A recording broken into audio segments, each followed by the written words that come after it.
kwa barabara, na tunauliza kama wangechimba hii shimo na hawajaweka any safety ropes, wangechimba at least wangesonga huko kando ya shamba wachimbe. Lakini vile nilikuja naangalia hiyo, unaona ni kama maji imetapakaa, ni kama hakuna shimo. Hata ungefikiria ni kama kulinyesha usiku, maji ikatapakaa tu hapo. 7 years na 6 years ni watoto wachanga sana. Nimesikia ni watoto hapa Kieha Primary School, na walikuwa wanapita kwenda kuchuna kuni. Juu hapa ndio kama kuchuna kuni. Sasa hapo ndio wakakuta akapata maji, mtoto mmoja akaslide akaanguka. Yule mwingine akienda kumshikilia, wote wakaanguka.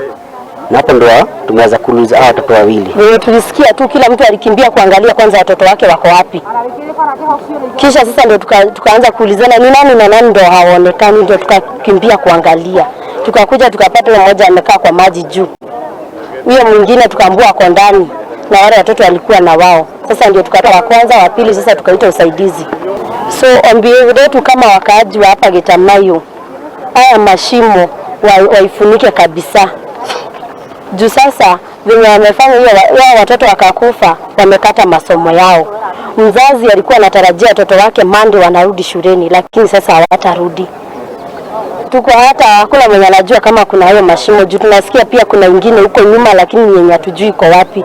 Juu wanachimba lakini hawaweki sign ya kuonyesha hapa kuna shimo, ndio mtu ajue pale kuna shimo, siwezi pitia hapo. Kama hakuna hiyo mambo ya kuonyeshana ati hapa kuna shimo, unaona tu mtu atakuja kama amepita vile amezoea.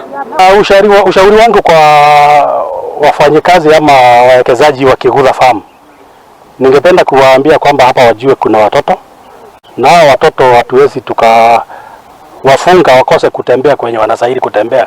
So ile kitu ningeomba ni waone kwamba wamefenzi ile mashimo yote ya maji, sababu nasikia kwamba ni maji wanatafuta ya kufanya perimeter wall.